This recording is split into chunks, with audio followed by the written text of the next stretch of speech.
So every month we have a colloquium where faculty or staff or guests talk about the work they're doing in the visual realm. And this month we're lucky enough to have Chuck Heckman, who teaches at Thomas Harrison Middle School. And he's going to talk about Singapore math. Before that gets going, I just wanted to give you a little heads up. At this point, we've had 2 of our 3 colloquia. There will be another one next month, and I'm just going to hand out a couple of cards for you so that you can know what's going on later in the semester. I think there's a spot right here. Oh, right there. Please let me know. And that'll give you a sense of what's going on for the rest of the semester, both in terms of colloquia and in terms of exhibitions. And I think with that said, I'd like to introduce Chuck and thank him so much for coming. All right. Well, thank you all for coming. Thank you for coming. It was nice getting to hear a little bit. I wasn't sure why people would come and what they wanted to hear, so I made basically a sales pitch for why you'd want to do this. So if that, I mean, I'll start there, and if we end up going somewhere else, that's fine, because I could talk about this for a long time. So I'll start with the sales pitch. Numbers work great. Why would we bother with pictures? I mean, pictures are what you do for little kids. You don't do pictures, right? I mean, numbers work. And what my sales pitch is I've worked in a lot of different elementary schools, middle schools and high schools, and even at JMU a lot of years ago, about 20 years ago. And the numbers only work as far as people have a picture of what those numbers mean. If you don't have a picture in your head of what they mean, then you're just playing with numbers. And in my classroom, I'll say that a lot. I'll say, looks like you're playing with numbers here. What do those mean? Just today we had some students who were working on a really tough problem. They drove a car 32 hours over 4 days. And we want to know how much time they drove each day. And I had many, many students who said that they drove 128 hours on Monday. And so even when I said, how many hours are in Monday? They're like, oh, the answer is 128, because I did. And they went and they explained it to me beautifully. They knew exactly what to do with these numbers, but obviously it meant nothing to them because it's really hard to drive 128 hours in one day. So that's when you start doing things where you start drawing some pictures. Let's draw you a picture here and see what this is going to work. And that's what Singapore math does, and it starts them really early. One like this, you would say something very simple. You'd say, well, we have 4 days. And it's a real tough picture, okay? Eliminates that, and you're going to split the 32 hours up over the 4 days, and you do it that way. I've already left my notes here. Part of my sales pitch. If you walk into a second grade classroom anywhere, second grade classroom, and you say, what's half of 8? And I bet I can ask you. Okay, just hold your fingers up. Let me know. It's half of 8. Is it going to be just half of 8? Go ahead. Show me. What do you got? Half of 8. I'll do an elementary school thing. Show me your fingers. How's half of 8? Okay, we're looking like we got pretty good. Not too much confusion. All right. So great. Second grade classrooms and colleges, everybody knows what half of 8 is. But if you walk into any 5th or 6th grade classroom and you mix that in, if you just say it straight up like that, you might get mostly right answers. But if you mix it in with 4 or 5 other questions, half the kids will get it wrong. They'll say 12, they'll say 16, they'll say 2 over 8, they'll say, what's he asking me? There's a fraction. And they really won't know. And my contention is that that's because most of these students were raised on algorithm first, and then we hope they catch on to what it means. And so what we've done is we've taken kids who had no trouble at all picturing what half of 8 was, and now they don't have a picture at all. They're just playing with numbers, and they're trying to figure it out. And so one of the results of that is, as many of you know, our math scores and our math skills don't stack up to the rest of the world. Singapore, of course, is where we get this from. They beat us really badly, and so do a lot of other schools, school systems around the world. And what's real interesting about the Singapore math system, a lot of what they use came from the United States. They went around the world. How many of you know the story of the Singapore math system? How many of you have some background? Just a little bit of it? Okay. Singapore used to be really awful. Their math scores were way low, and they have a multilingual population, wide variety of backgrounds and people there, and they said, we have no natural resources in our country, except for our people. And if our people can't perform, then we're sunk.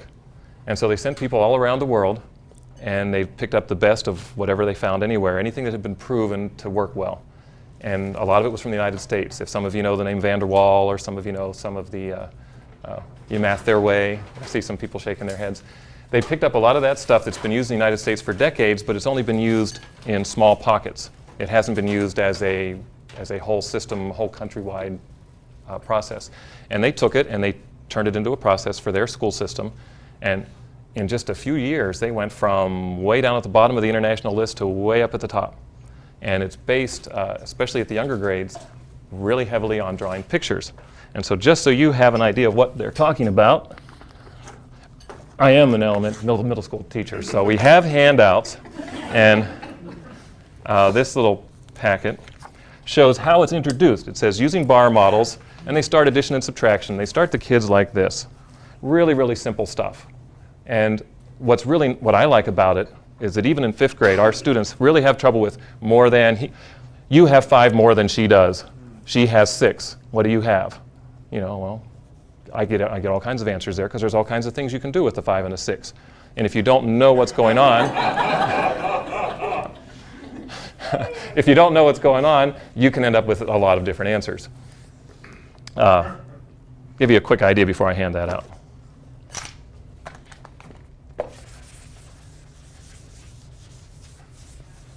They start out that almost all of those questions that you ask younger children and it carries throughout your life, they all have just a part, and a whole. Am I writing big enough? Okay. A part, and a whole. And no matter what you're talking about, you've got those 3 things. And they're all drawn, by the way, some students, when you say draw a picture, and I did this too. For years I taught drawing pictures, but sometimes the pictures were Fido weighs 3 pounds more than Rover. Rover weighs 6 pounds. Doesn't matter. Okay, and you say, draw a picture to your students. And this in American schools all the time. When we draw a picture here, and even the teachers who say draw a picture, well then you've got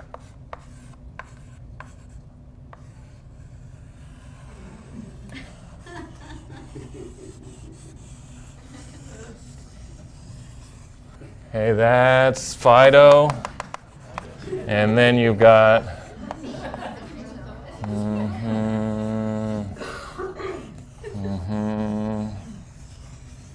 and that's Rover.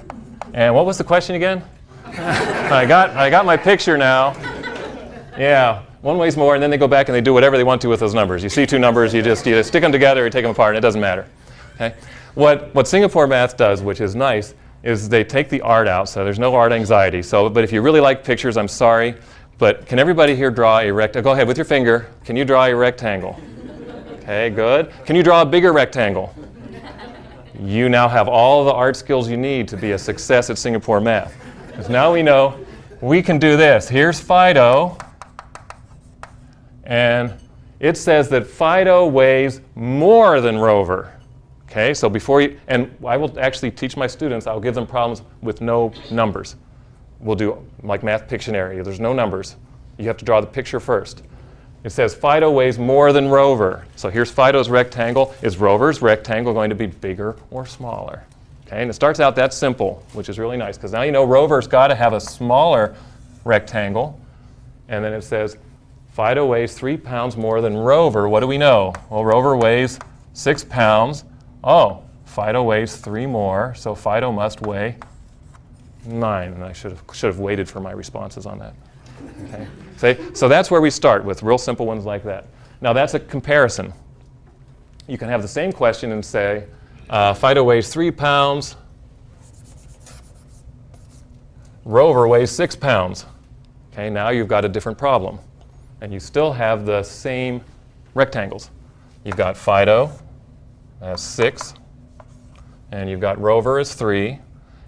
And then if the question is, you've got 2 questions now. How much more does the one weigh, or how much less does the one weigh? Or what do they weigh together? And you have to start helping the students understand that there are several different questions for that same information. And that's when you get to play with these blocks and you say, well, big or small? Are we putting them together? Are we taking them apart? And that's where the part whole comes. You only ever have 2 small numbers and 1 big number. That's it. And you have to decide, what do you have? Do I have a big number here? Do I have the total?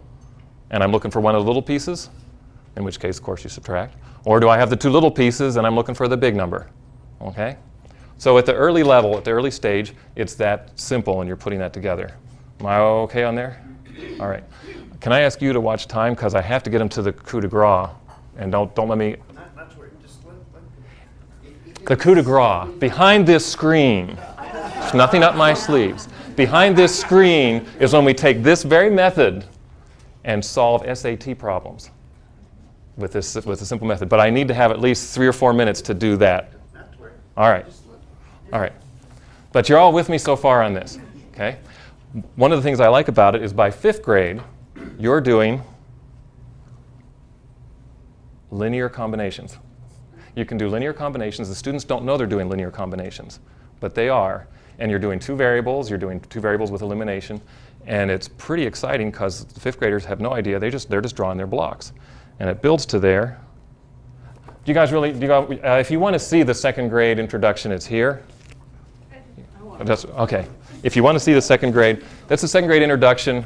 When I was starting to put this together, I got carried away. And at the end, I realized that I'll be here for 2 hours if I actually take you through 2nd grade to 5th grade to SAT using the same method. But this is how they show in the 2nd grade. And what it'd be fun to do is to let you practice this a little bit and see if you can draw the pictures that are required. How many people have their own pencil?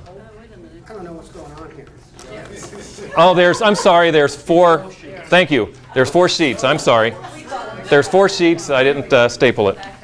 There's 4 sheets. Because in my manic, I was going to hand them out one at a time and go through one step at a time. There's just 4 sheets. Anybody need a pencil? I need 4 sheets. You know, do you need a pencil too? I can do it if I can. Now, just to tell you a personal story, I've been drawing pictures for, ever since I've been teaching, but I haven't been doing it this way. And when they introduced, the city schools just started this in the spring, was when they gave us our first in-service. And this summer, we sat there and we started solving these problems. And initially, the 3rd grade problems were throwing us. I had a fellow 5th grade teacher, and I would sit there, and she was really good at drawing the pictures. She could change the words to the pictures really quickly, but then she wouldn't know what she was looking at. And I couldn't do the pictures very well when I started. But as soon as she made the pictures, I knew what they meant. And then I explained it to her, what she just drew. So partnering is sometimes really, really good, because she could do, they're amazing 3-, 4-step problems in the 3rd and 4th grade books. She made the picture beautifully right off the bat, and she'd be like, now what? And I'm sitting there struggling. Okay, I got a rectangle for this, I got a rectangle for that, what's this going to do? And then once you get used to it, it's fun. Like, I really get a kick out of it. So go ahead, just take a minute and take a peek at it. Let's on the front, it shows you, they give you the model. And then on the back side, they give you one without the model, and you're going to make the model. And that's how they take the students through these steps. They make it very clear at the beginning. This is remarkably similar to going back to the early elementary school using the rod model for just learning addition and subtraction. They're just putting the word problem on top of it. How many of you are familiar with the old rod model? I forget what it's called. Cuisenaire rods? Cuisenaire rods. Any of you use that? This does have a lot of similarities with that. Cuisenaire. Q-U-I-S-E-N-A-I-R.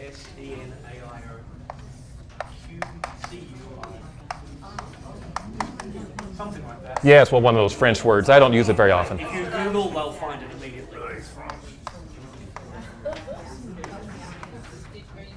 They did use that. These days they're using constructibles, where you stick the single. Right. You guys using where you take a little cubes and you stack a whole bunch of units together to make a line of friends, and you get the past them to get up. You might want me to go straight to the coup de grace. I can do this if people want to stay. Okay. Okay. All right. How about this, folks? Because again, I don't want to take forever on you here. I'll stay as long as you want. I have the next step is where you're doing some. It's pretty cool seeing the linear combinations and how this program does it. But just in case anybody wants to leave, let's save that for the end, and let's go all the way to how far this works. Press to release. This summer, my son was getting ready for the SAT test, and he was struggling a little bit with some of the math. And so I'm sitting there and I'm helping him, you know, a tutor, a good old elementary school teacher. And I was really excited to find out that there were some problems like this one, that bar modeling worked so much better than the algebra. And this is just a quick example. The ratio of Sue's age to Bob's age is 3 to 7. The ratio of Sue's age to Joe's is 4 to 9. So the ratio of Bob's age to Joe's is one of these answers. Okay, now, when I looked at that the first time, and of course you're under time limit on the SATs. So I'm sitting there with my son, and it's like, we only have 25 minutes, and we got to do 20 problems, and I think I can get this one, but it's going to, like, that's a long way. And I'll take away some of your fun. The formal method is a very nice, simple, straightforward little algebra there. It's just a few steps that I might have been able to get if I spent the whole 20 minutes on that problem. But I looked at this and I said, now wait a minute, I've just been doing bar modeling for 3 months now. Let's see if I can figure out how to do it bar modeling, because I'm sure not going to do it this way in the time frame I needed. It's just not fresh enough in my head. So I say, well, I just have to figure out what fits here. Sue's age to Bob's age is 3 to 7. What I really like about bar modeling is it works better on something with specific lines, but you don't need them. I know that Sue's got 3 of this length, and Bob's is 7. Okay, so that's Sue, and that's Bob. Okay, so I've got that part. And you just start fumbling through. You just start making your rectangles, or in this case, just dashes works. And then I know that's Sue to Bob, so then Sue to Joe is 4 to 9. Well, is Sue the same age? Sue didn't get older all of a sudden because she's sitting beside the other guy. Sue's still the same age. So Sue has to have 4, and I had to do this because I don't eye it up that well. So Sue has to have 4 of these in the same height. Are you okay with me on that one? Is Sue still the same age? Okay. So then, who's the other guy? Joe. Joe. This is still Sue. So Joe has to have how many of this size block? So he's got to have 9 of those. So, okay, there's his first, second, third, fourth, and I just keep on going like that. 5th, 6th, 7th, 8th, 9th. Okay, and I can do that. Now, when I did this, I realized those are pretty close. And I didn't draw that very accurately. So then but that was my first draft, and my first draft happened in 30 seconds. 30 seconds I had my first draft. So then I pulled this out so that I actually had lines, now that I knew what the proportions were. And I was able to say, I was able to make the proportions because I had to know least common multiple. I had to know least common multiple to help me do this. Once I got that, I could see that Bob is this much older than Joe. And the whole thing took me a minute. It was absolutely amazing to me, and I'm not even that good at this yet. This is my first year of doing this. But I was able to solve this SAT problem. It would have taken me that long just to write this down, just to copy it. And I was able to do it with this. And that was a sales pitch for me. I said, oh, this stuff's good, because I couldn't have solved that problem. Definitely not in that time frame. So that's my sales pitch. Yes? This much older isn't one of the answers. Ah! I'll hand this to you. When I did it on the lines, it came out to be, I forget now, which one's older? Which one do I say is older? What's his name under there? You can't read my bar modeling? Bob's older than Bob's older, yes. Bob is a little bit older. So what's the ratio? Bob is just a touch older. He has 28 lines to 27 lines. However, again with bar modeling for me works beautifully with estimation. Because once I draw this picture and I know that it's just a tiny bit, Bob's just a tiny bit older, that's the only one that it can be. Bob has to be just a little bit older. The other ones, 2 of them I have to be wrong, 3 of them are wrong, and this one's more than a little bit older. And which is, I know that sounds strange to a lot of math people that are very definite, but I do that to my students all the time. Says, you can tell just by looking at this. You know, you have an idea, just estimate really quickly. 5 seconds, you can have a really good idea of what's going on. That was my coup de grace. Now, do you want to back up to 5th grade? 5th grade has, and these I did staple. These I did staple. I don't know why I didn't staple the other one. Here, I'll let you do that. Except I need one of them. Let me take these ones at the back that were the originals. The 5th grade ones, I had a parent come in parent conference day who I believe is employed at JMU. I believe he's a professor at JMU. But he came in and he had a daughter in 5th grade and he had a daughter in high school who's then they're really good at math. And he couldn't figure out this problem and he gave it to his older daughter. And she said, well, this is a, I forget what the exact phrase was. It was a 2-variable something or other with elimination. He said, what are they doing this in 5th grade? And I say, well, we're not doing that in 5th grade. We're just drawing pictures. We're just drawing pictures. But we can solve really complicated problems. And this year is the first year, this series from Singapore Math is the first time I've ever had problems that I can't just know as soon as I look at them in the 5th and 6th grade level. I have to actually think about some of these and I have to draw some of the models myself because they're a little bit complex. One of my favorites, where is it? The one that says page 70, the box of chalk and 2 staplers cost $10. Let me get rid of Fido and Rover over here. Well, Fido and Rover, more fun way to do math?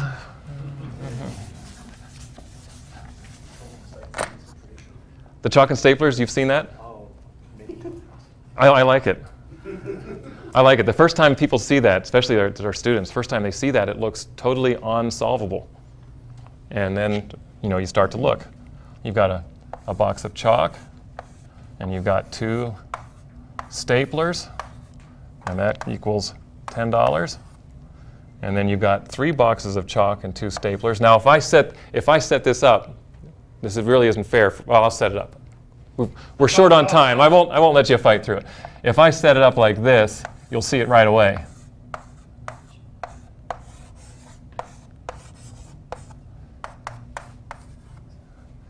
And then you want to find out at the end, your goal is what's 1 box of chalk and 1 stapler will equal what? And I talk to the students and I say, well, what happened is we had teacher A, and I'll actually use teachers' names, went to the store and got this, and then teacher B went and got that, but they lost their receipts and we don't know what any of this costs. And they came back to the school and all the teachers wanted to have a box of chalk and a stapler, but we had to figure it out for the budget, and I guess we didn't have a phone or an internet or anything. We couldn't figure out any way to find out what this cost, so we had to actually figure it out this way. Some of the real life problems kind of cracked me up, but it gets the idea. But on this one, you could do this algebra, you could figure it out, but when you draw the picture, you're like, oh, well that means that this part right here has to equal, that this has to equal 10, so this has to equal 8. And it's clear. So if this is 8, 1 box of chalk is 4. Okay, so if that's 4, then these 2 staplers must have cost 6, so it's 3 each. And we're done. And now people who, once you've practiced this a little bit, again, just the teachers who were, when we were learning this year, we're like, and the ones that were the hardest for me to do were the ones that I could solve by algebra. But then, how do I put that into this picture? Where are we getting the picture from it? But once I practiced a few times and started seeing the pictures are faster for me now than algebra. Did the kids get an example, for example, make the second line, make it 3 boxes, 3 things, 3 staplers? How much harder does that make it? That makes it a lot harder. Yeah, I thought. That makes it a lot harder. You don't get that at the 5th grade. No, we're not going to do that at 5th grade. But at 5th grade, and you'll see there's 4 or 5 examples in there, and most of them can be solved like this, where you just line them up, what this costs, what that costs, and then you can see and eliminate the answers.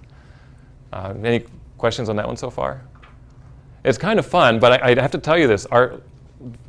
Harrisonburg City is doing this the first year, and you'll see this in your after-school program. We have 5th graders who have not been taught this at all and we're trying to introduce this to them without having the second, the third, and the fourth grade practice at this. And so I have students who, this is an absolute truth. I'll say, one of those questions of, Fido's more than Rover, and I'll say, you got this guy, and this one's more than this guy, and they'll draw the pictures, and they'll say, this guy's 3 and this guy's 10, and I'll say, which is the biggest block? Oh, this one. Okay, so which should have the biggest number? This one's 3 and this one's 10. Yeah, but if it's got a bigger block, it should have a bigger number, because they really have not. One of my little jokes here to get started is, so many of our students believe that math is like the old witches and warlocks, boil and bubble, toil and trouble, and if you say the right words, the magic happens, but they don't know what those words mean. And so they're boiling and bubbling, and then they're saying, I before E, except after C, A squared plus B squared equals C squared, and E equals MC squared. And they say all this stuff, and none of it means anything to them. And so what I really like about this is it starts to have a little bit more of a visual, and the approach is that you go concrete first, which we often leave our kids off too soon. That we stop doing the real stuff too early. And then after the real stuff becomes this. You don't just go straight into a bunch of A's and B's and 3's and stuff, because then they just start throwing numbers around, and it's just, they look at the teacher's face and, did I get it? And you say, let's look at that again. And then they say, 72. Say, let's look at it again. A fourth. Let's look at that again. What does it mean? And so this method helps you to, because otherwise it's just numbers thrown around, and if the students don't understand it, then they're stuck. So I made that as short and condensed and hopefully not too bizarre. And I'll be happy to talk more and solve problems, and this is what I do all day. Any question? So I've seen this a couple of times in second grade in the city, and I'd never seen it before, but I'd heard a little bit about it. Right. And it's the McGraw-Hill, is that right, version of Singapore I think Math? so. It's called Math in Focus. So it might not be exactly the Singapore Math, but in any case, I always think about the first year you implement something, teachers somewhat rebel, right? Right. So I mean, yes, I've heard that. I know they've been given some training, right? But Yes, but teachers 2 are or 3 struggling, days, right. They're struggling, the teachers are struggling with it themselves, and they're teaching it in second grade to the children who seem to be getting it. But there's a lot to be said about the attitude of the teacher toward it, and if they're supported, Yes. it makes it a lot easier. Yes, I had one of the folks higher up said, so we know the first year's tough, the second year everything will be good, right? And I said, well, from what I hear, it might take us a couple of years before the students and the teachers are hooked in. It's a very different way of looking at it, and there's new language as well. Yes. New vocabulary to call these things. Yes. And Yes. I'm a big fan of it, but it will take something, and we implemented it across all the way from K to 5 at once. And like I said, our 5th graders, to be perfectly honest, I'm using as much of the Math in Focus program as I can, and a lot of what I'm using is from the 4th or the 3rd grade books, because these word problems are just so much harder than anything we've given them before, that if they haven't had the chance to build the foundation, that it's just an exercise of futility. It's just another thing they don't know. But if we start out with the Fido and Rover problems, the ones you have for the 2nd grade, if we start out there, then they start to catch on. But if we start out with the 5th grade ones that you have in your hand, we're going to lose half our kids like that. It's just way too complex, too hard to picture. Yes, sir? So how long does it take to get a feel for when this is like really a lot faster than the algebra? My background, I did a lot of pictures. I didn't do it this formalized. I really like this because you're using these exact same blocks from 2nd grade up to college level. You're solving problems, you're solving algebra. Everything uses the exact same picture. Now, when I've done pictures before, my pictures always look different depending on what was going on. With the advantage of having been picture-oriented before, this took me a summer I did a lot of them this summer before I started feeling really good about it. And I'll still hit some, okay, chapter 8, did you see number 23? I didn't get that right away, and I'll go check. But I got fairly fast, I'd say a summer. And again, helping my son with his SATs when I started seeing it able to be applied there, then I got real excited and practiced more, tried some of the harder stuff. This may be really unfair, but there's an algebra problem that I've always had trouble explaining to kids. I wonder if you could do it. It's probably very unfair, but what's the algebra problem? We'll see. Let's see if we can do it, okay? No pressure. No pressure. What's the algebra problem? Joe can mow a lawn in 3 hours. Okay, so Joe can do 3 hours. Mo can do it in 5 hours. How long will it take if they work together? No matter how I try to explain this, it never takes. Yes, and there's a problem just like that. On one of those, in fact, I think it might be in there, maybe. Somebody's driving at 60 miles an hour for 3 hours, somebody else is driving for 2 hours at 70 miles an hour, and it's a similar idea. All right, everybody's got their pencils out, right? So we have a lawn that if Joe does it, he does it in 3 hours, and if Mo does it, he does it in 5 hours. But if they do it together in a half hour, if they do it together, how long will it be? So you've got your lawn. This is just a guess here, folks. This is pretty neat because I'm showing you how I fumble through these. All I have is a vague idea of how to start here, and I'm going to start drawing pictures. And it's great for the sales pitch because it's my belief that fumbling through on the pictures, I'll end up with an idea of what I'm supposed to do much quicker than I will if I start fumbling with numbers. If I start fumbling with numbers and letters, I'm going to come through and I won't know till the end. And like I did one today. It was pretty funny. Yesterday, I ended up with somebody was -6, and it clearly couldn't have been a negative answer. I'm like, okay, I obviously did something wrong, but I didn't know it until I was all the way at the end. I'll be able to tell here right away. Who's got their pencil? Who's also solving it? Does anybody else know the answer to this before we start? This is new to everybody? Mathematicians, too. This is. Well, you can't do it. Well, you know the answer. No? I know how to do You know the answer?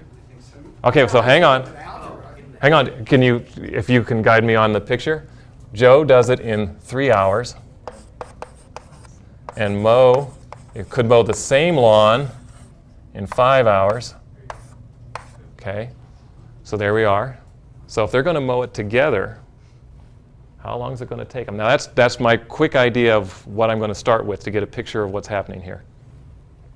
But we want to put them together. So you got 2 lawns. You drew 2 lawns.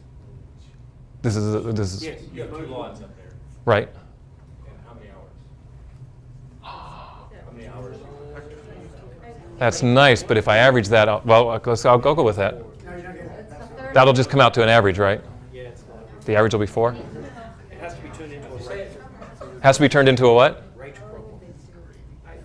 A rate problem. Joe takes Oh, R-A-T. go ahead and show the algebra. Joe does a lawn in 1 hour. He does 1/3. Mo does 1/5 in an hour. Add them together. Right. But that's straight. Let's just watch this process. I like mine because it didn't have any fractions. Ah. Come on up. I'm doing the algebra. Come on up. Which is not the way I want to do it. Come on up. That's right. We don't want to. No, that way I've done. But What? I want to see it up.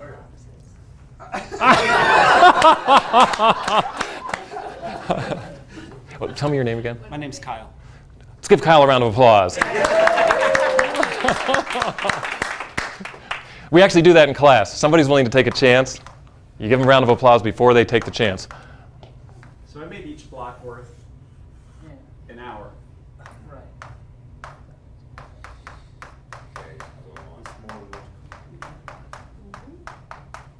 And so then, this is where I departed from the picture model, but I said, okay, so in 1 hour, together they can do,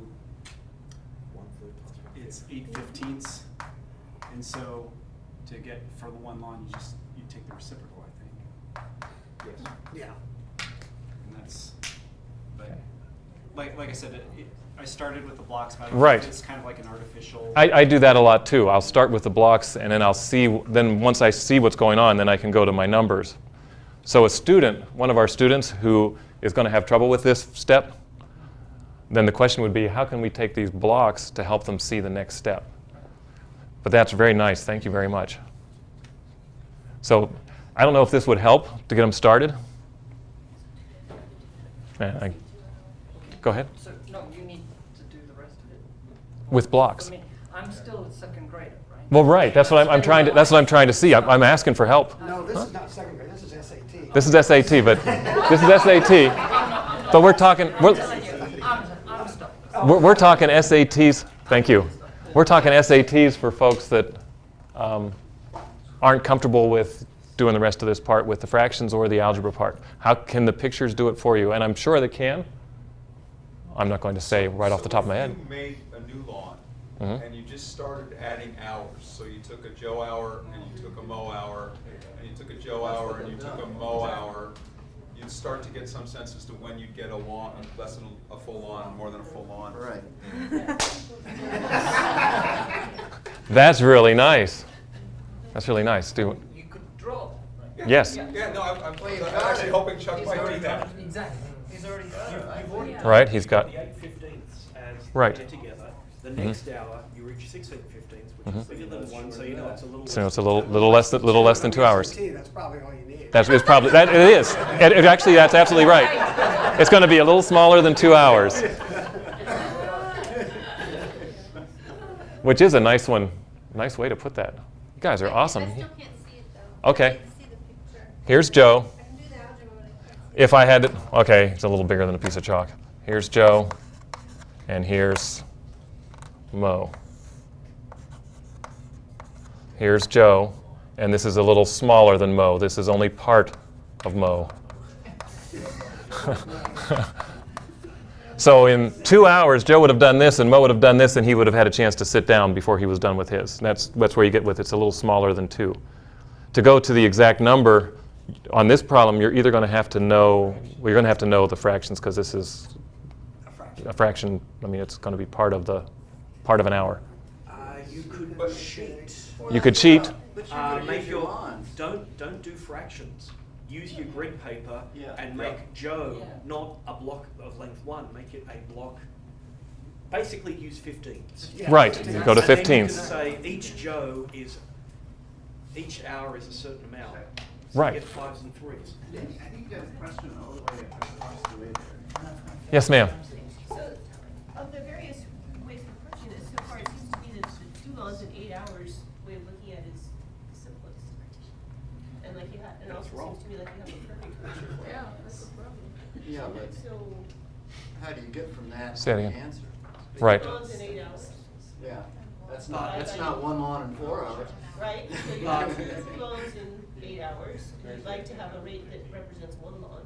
But it's wrong because Joe is finished before Mo. Yeah. Because Joe's so much faster. If you, So what you've Just- got but it's in their combined action, right? So you just want to know that there'll be 1 lawn in 4 hours, right?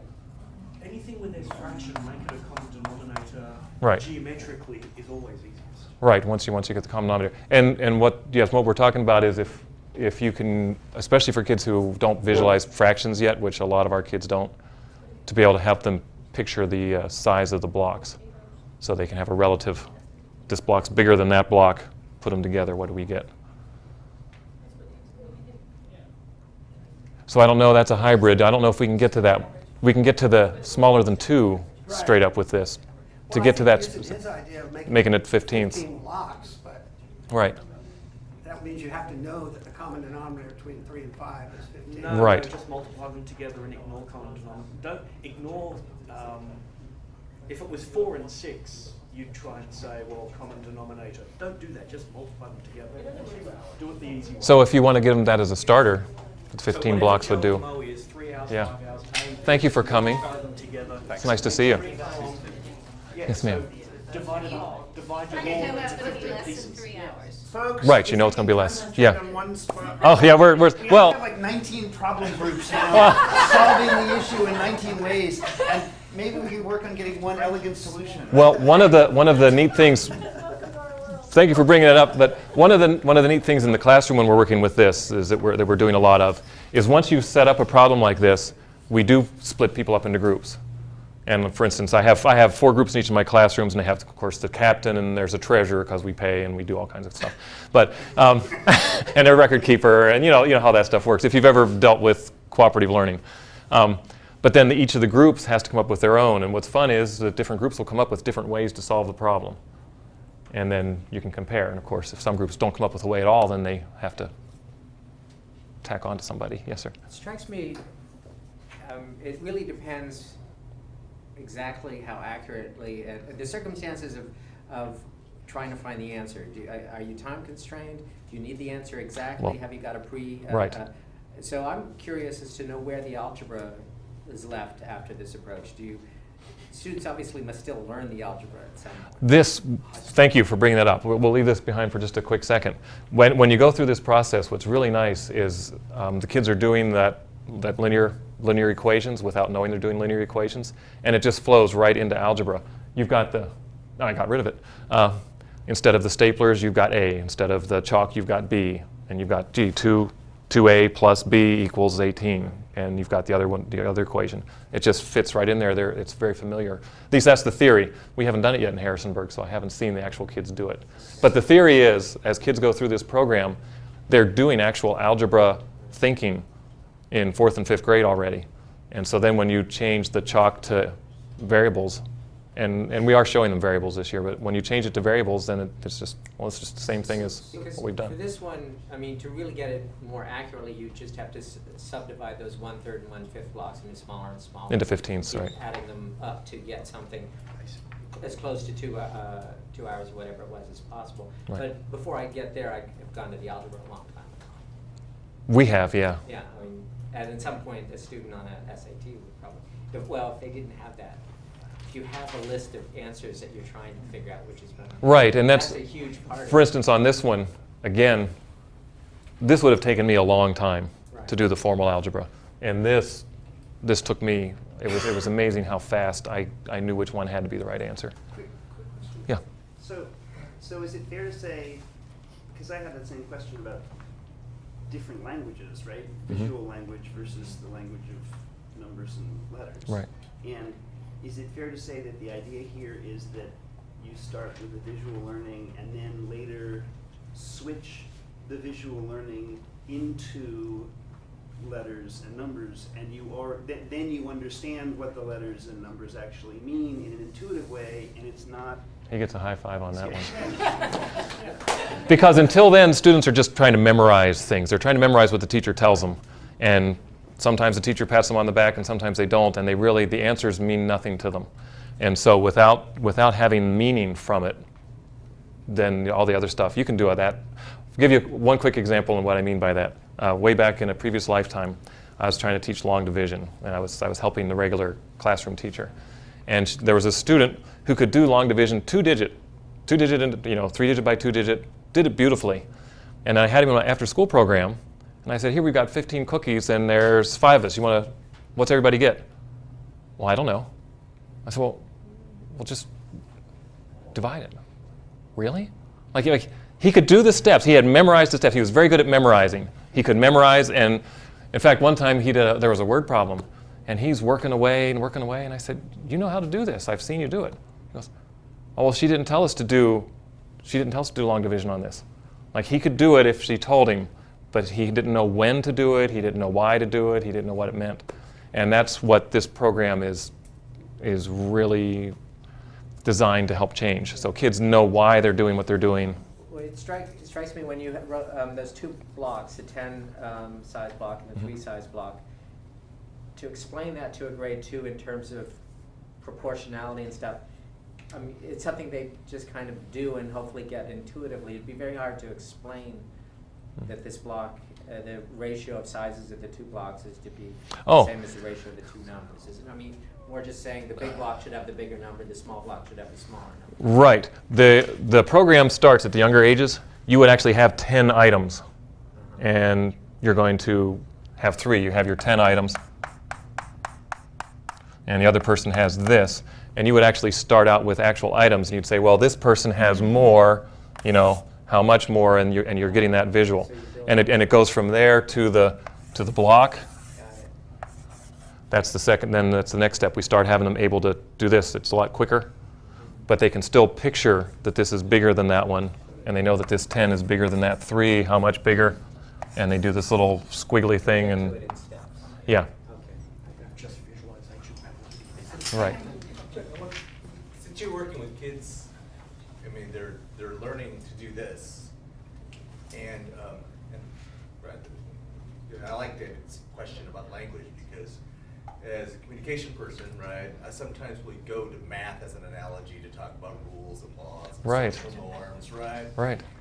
And this, Good I'm man. looking at this and I'm thinking, you know, one of the interesting things about this is a concretized vision of math, right? Is it forgets us the idea that things are layered. They're not actually side by side, they're often layered. Mhm. And I like your idea of like, how did I learn, you know, the Pythagorean theorem? I you know, remembered it as a rule, right? Right. And there was a certain language that I learned that took me only so far in physics. Just as a matter of your knowledge of Singapore culture, right? What are the consequences that you can foresee in terms of this kind of visualized, concretized understanding of reality? In terms of like justice, right? How do you visualize I have to say justice? that I've been talking about this exact same thing. I've been talking about this because, well, I'm kind of interested in politics and what goes on in the country, and I'm interested in why people vote the way they vote. I'm interested in how people make decisions. And how do people make decisions if they can't logically think through, here's the information, what do I do with it, what's it mean, okay? And so if we're taking math from something that a lot of our students are trying to memorize their way through with no meaning into something where they've got information, they need to make some decisions about it, they need to analyze it, they need to see what it's worth, then I'm hoping that yes, that you ought to be able to take that to other topics and say, let's look at this information just like math. You can't just throw ideas together and just make a snap decision and say, I hope for the best. Yes? Actually, I just saw a program for senior citizens, like where one of the topics addressed was how can you get the answer to your question without actually asking it, and I think this is what they're Okay. Yeah. I have a question that ties onto that, though. I mean, it has to do with that word logic. Yes. Because when I think logic, I think intra-philosophy course critical thinking, and I think exactly that language you're describing, which for many people is scary. Right. Like, diagramming an idea in philosophy used to drive me completely crazy. You read the thing and then you'd have to actually turn it into an equation. And so one of the things that it seems to me like that one of the strengths here is that that's precisely not what's going on. Like, it's basically eliminated that kind of thinking. That kind of, okay, I am now going to transpose this into something else, and in order to understand it, I need to understand this other language, which frankly is a mediated step between experience Right. and I see what you mean. I see where you're going. And what's really interesting about this is that, and one of my questions was also like when you talk about the cookies, right? I mean, the most immediate of all is you got 10 cookies. There are these 10 things in front of you. You hold them and you say, okay, if I take 2, how many do you have? And you go, oh, I got 8. You don't think. You don't go, okay, so what's the calculus? You just say, there are 8 things in front of me. And that happens because they are physical objects that are tangible, they're in the world. Mm-hmm. This is an intermediary step, right? Mm-hmm. It's on the board, but it's partially concrete. Right. It's like on the way to a complete language, but it's halfway in between. So you Right. can look at it and go, wow, well look, those are actually, I have 10 boxes, that's like holding 10 cookies. And I can put these 10 boxes next to these boxes, and you carefully do not think logically. You think in an intuitive way. And the reason it's easier, I mean, I'm using logic as not that kind of linguistic transposition, right? Oh, the formal logic. You're not taking formal logic. Something else, you do it immediately. And the reason it's easy is because, frankly, kids aren't thinking carefully whether they've got the right idea. They're just going, oh, okay. And linear equation, what's the linear equation? Right. So, when you learn kinesthetically, visually, and those things, before you learn a language that is abstract, to then impose on the patterns that you've learned kinesthetic. Right. And which just makes me realize, you know, I wish I had never been taught maths by mathematicians. matter in this realm.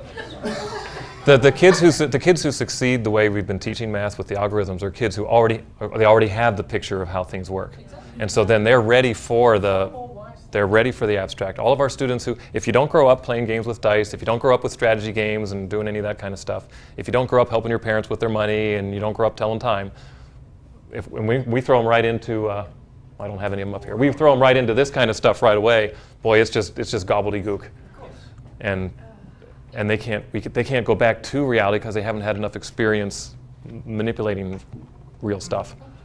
Right? They haven't had enough. Okay. Did we answer what you were talking about there? I guess I'm just kind of like going on like, what are the implications long, I really think if we, I think if we taught math right, we could solve a lot of the country's ills. Yes. Yes. You know, upset the 5th grade language arts teacher who's trying to teach poetry, right? Yeah. He's using a different sort of imagination that's Right. not concrete. Right. I don't know, and I'm like you. I'm like, wow. The hardest part for me would be actually learning to do this. Mm-hmm. It'd be harder for me to learn to teach this way. See, I think you said, I can do the equations, but I can't see the blocks. Yeah. And I'm going, what's wrong with you? Yeah. You see the blocks? And characterizing it, yes. Right? Yes, sir. But that's the point. You can see the blocks. You can see the blocks. When you did that earlier one, it just made such perfect sense. Oh, good. But you know what? That's Oh, good. an example. I mean, very few people understand the appropriate blocks when you're talking about rates. And that's when you do the algebra, they screw it up in that way. Same thing with the pictures. I mean, so And I'm don't bummed. use that as a typical example. No, but I've got one here. I'll show it to you. I've got a rate one here. I'll show it to you. For those of you that are interested in the rate. There was a question, sir. Yeah, so first of all, kind of the discussion along the lines of kind of the extent to which mathematics empowers people to make decisions beyond Yes. mathematics. There's a long-standing project called the Algebra project, and I think it's by Robert, I want to say Robert Moses, but I might get that wrong. Bob Moses, yeah. So like, you know, that's been around since the 70s with exactly this mindset of kind of one of the concerns that Bob Moses has was that somehow people not knowing how to do mathematics was keeping underrepresented groups down. Kind Yes. of growth of the Yes. the black liberation movement. So that's one thing. But the question I want to ask, and I always kind of think of these grid shapes when I'm thinking of multiplication, right? Because when you're saying something is like, you know, like 12 is really a 4x3. Right. A 4x3 rectangle. Right. It's an extremely natural way to think about it. It's a really great way to think. Yes, I like the area model. And kind of but the tension that I'm kind of feeling here is like, you know, the two pictures there kind of capture it perfectly. And I'm doing the same thing here even when I'm drawing a picture. It's like I'm kind of oscillating between drawing kind of abstract figures. Like here, right, we have like, you know, I get the pictures, right, but here like we have like, you know, the exact same kind of bar lengths. And one is for 27 and 39, and the other is for like 365. Yes. And 419. So I kind of feel like this tension between, on the one hand, we're kind of, you know, even your problem with 28 to 27, you took out and you measured. I took it out and had to measure it. Yeah, and I thought it was really great. You know, I'm not saying it as a criticism or anything, but there's a sense of yeah, like we're oscillating back and forth between what's bigger and what's less, to then very precise units as well, you know. And I like that ambiguity, you know. I think, you know. It depends what your goal is in the problem, and some of the problems you need to be precise.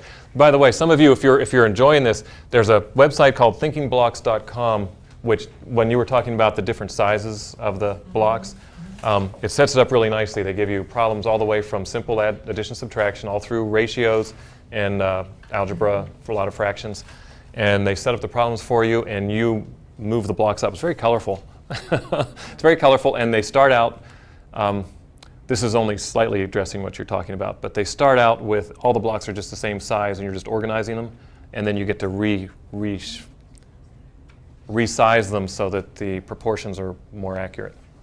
And they does it for you right there on the screen, so you don't have to get out your little lined paper and figure it out. You can get the proportions correctly. And then once you get the proportions correctly, the problems are solved. I don't really like what you're saying. Like, approximations as well. Like I feel in mathematics all the time, I think the real resistance people have to like the calculus is that they feel very uncomfortable with approximating things. Yes, they do. A A lot of people have trouble approximating, yes. But somehow it's like something we do all the time.